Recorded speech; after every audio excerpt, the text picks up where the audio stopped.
Pero kailangan natin na mapagkaisa ang diwa ng Metro Manila, ang isipan ng Metro Manila sa pamamagitan ng mga alituntunin.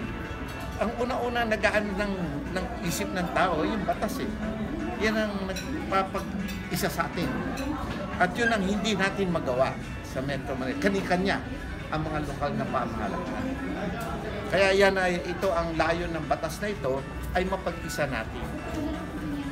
Sir, paano po tumutugma sa federalism project ng administrasyong ito? Wag na natin isipin muna yon. Yung federalismo ay kung ano man yan, kailangan ng Metro Manila, ng MMDA yan. Kailangan ng Metro Manila. Kailangan natin ng Metro Manila yan. At kung ano man yung usapin sa bandang huli, ay doon pa rin pupunto yan sa bagay na yun.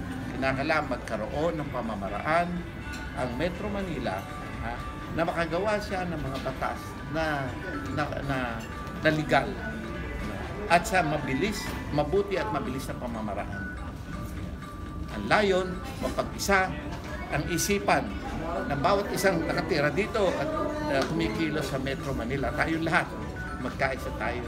Pagka nagkaisa na ho kaya, solve na yung problema sa traffic? Masosolve yan eh. Kasi sa pagkakaisang yun ng kaisipan, pag ikay lumabag, meron nang siguro magsasabi sa iyo, may titingin na ng masama sa iyo.